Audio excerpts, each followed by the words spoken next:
పూణేలో ప్రభుత్వ లగ్జరీ సౌకర్యాల కోసం అతిగా ప్రవర్తించి వివాదంలో ఇరుక్కున్న ట్రైనీ కలెక్టర్ పూజా ఖేత్కర్ పై మరిన్ని సంచలన విషయాలు బయటకొస్తున్నాయి.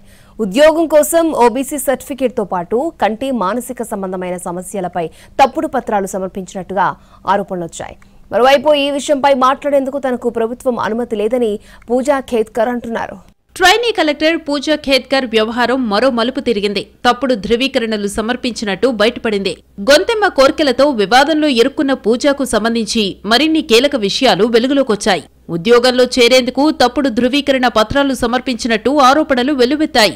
నేత్ర మానసిక సంబంధమైన కొన్ని సమస్యలున్నట్టు అఫిడవిట్ ఇచ్చినట్టు తెలుస్తోంది. వీటిని నిర్ధారించే తప్పనిసరి వైద్య పరీక్షలకు ఏకంగా 6 సార్లు ఆమె డుమ్మా కొట్టారు. 2022 ఏప్రిల్లో తొలిసారి ఢిల్లీలోని ఎయిమ్స్ లో వైద్య పరీక్షలకు పిలుపునివ్వగా పూజ కోవిడ్ సాకుగా చూపించి వెళ్లలేదు. ఆ తర్వాత కూడా కొన్ని నెలల పాటు వైద్య పరీక్షలకు హాజరు కాలేదు. చివరికి 6వ పిలుపురాగా పాక్షికంగా పరీక్షలు చేయించుకున్నారు. కీలకమైన ఎంఆర్ఐ పరీక్షకు హాజరు కాలేదు. కానీ సివిల్ సర్వీసెస్ అపాయింట్మెంట్ ఏదో రకంగా పూర్తయింది. ఆ తర్వాత కమిషన్ పూజా ఎంపికను ట్రిబ్యునల్లో సవాల్ చేసింది.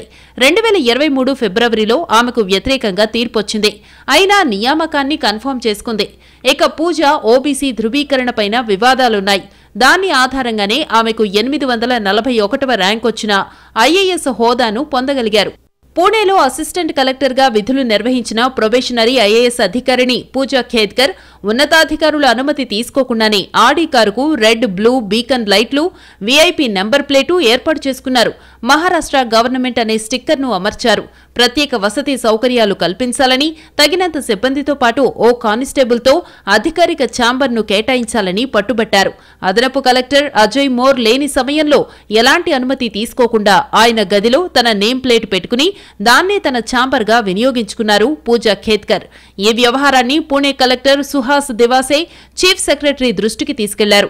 దీంతో ఆమెను పూణే నుంచి వాసిం జిల్లాకు బదిలీ చేశారు. ప్రొబేషన్ కాలం పూర్తయ్యే వరకు అక్కడే సూపర్ న్యూమరరీ అసిస్టెంట్ కలెక్టర్గా పూజ వ్యవహరిస్తారు.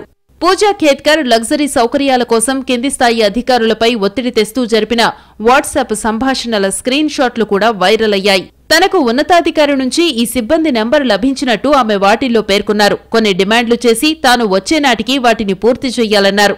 ఇదే వివాదంలో చిక్కుకోవడానికి కారణమైంది. తనపై వచ్చిన ఆరోపణలకు ట్రైనీ ఐఏఎస్ పూజా ఖేత్కర్ స్పందించారు. ఈ అంశంపై మాట్లాడడానికి ప్రభుత్వ అనుమతి లేదని, నిబంధనలు అనుమతించవు, క్షమించండన్నారు. కొత్త పోస్టింగ్లో పనిచేయటం సంతోషమేనన్నారు.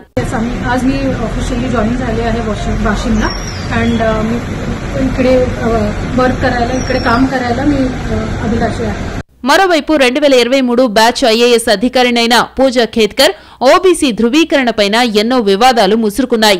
ఆమె తండ్రి ఓ రిటైర్డ్ ఐఏఎస్ అధికారి అని, ఆయనకు 40 కోట్ల విలువైన ఆస్తులున్నాయని, అయినా ఆమెకు నాన్ క్రీమీ లేయర్ సర్టిఫికెట్ వచ్చినట్టు తెలుస్తోంది. ఆ నాన్ క్రీమీ లేయర్ సర్టిఫికెట్ కారణంగానే ఆమెకు సివిల్స్ లో 841వ ర్యాంక్ వచ్చిన ఐఏఎస్ హోదాను పొందగలిగినట్టు ఆరోపణలొస్తున్నాయి. ఇక ట్రైనీ ఐఏఎస్ పూజా ఖేత్కర్ తప్పుడు ధృవపత్రాల సమర్పణపై ఇప్పటికే ప్రధాని కార్యాలయం దర్యాప్తుకు ఆదేశించింది.